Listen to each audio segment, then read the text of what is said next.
আমি নিচে থানা পরিদর্শন করেছি। আজকে আহত সেই অ্যাসিস্ট্যান্ট সাব ইন্সপেক্টরকে দেখতে আমি হাসপাতাল যাব। প্রশাসন, পুলিশ কর্মকর্তা সর্বোচ্চ পর্যায় থেকে শুরু করে সর্বোচ্চ মহলে বিষয়টা অবহিত এবং অবগত। এবং পুলিশের ইউনিফর্ম এবং থানা যেহেতু আমাদের রাষ্ট্রের গুরুত্বপূর্ণ প্রতীক, ফলে এটার উপরে আক্রমণকে আমরা গুরুত্ব দিয়ে বিবেচনা করতে বাধ্য রাষ্ট্র। আবার একই সঙ্গে এই তদন্ত প্রক্রিয়াতে যাতে কোনো নিরপরাধীরা যুক্ত না হয়, একজন জনপ্রতিনিধি হিসাবে সে দায়িত্ব আমি সজাগভাবে পালন করার চেষ্টা করি।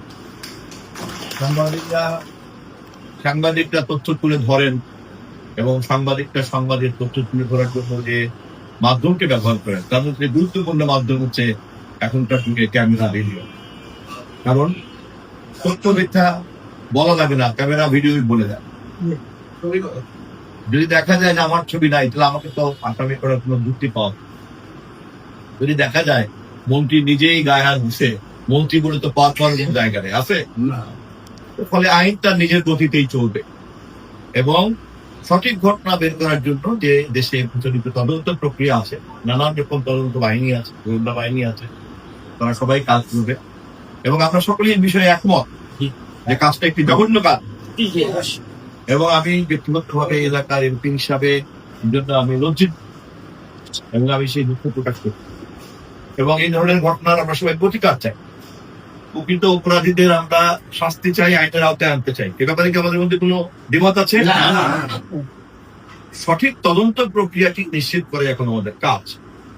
আর তদন্ত করার জন্য পেশাগতভাবে যাদেরকে রাষ্ট্র দায়িত্ব দিয়েছে তারাই করবে। পুলিশের তদন্তের বাইরেও যে তদন্ত প্রক্রিয়া আছে, সেই সব তদন্ত প্রক্রিয়া এখানে যুক্ত হবে। কেননা ঘটনাটা ছোট হলেও এর মধ্যে অনেক কিছু নিহিত আছে। আমাদেরকে দূরবীক্ষণ যন্ত্র দিয়ে এবং অনুবীক্ষণ যন্ত্র দিয়ে আমাদেরকে বের করতে হবে যে এর নেপথ্যে কোনো বিষয় আছে কিনা। মধ্যে একজন সাংবাদিক বলেছেন যে হামলার পিছনে মাদক ব্যবসায়ীরা জড়িত। ব্যবসায়ীদের পিছনে আরো কোনো নিয়ন্ত্রণ আছে কিনা, রিমোটিং আছে কিনা, আমরা সব বের করব। তবে আপনাদেরকে ধন্যবাদ জানাই যে আপনারা এরকম একটা অপরাধকে নির্মূল করার জন্য সবাই একমত পোষণ করেছেন। আপনারা ইতিমধ্যেই অপরাধের বিভিন্ন চিত্র আপনারা জাতির সামনে উন্মোচিত করেছেন, এটার জন্য আপনাদেরকে ধন্যবাদ জানাই।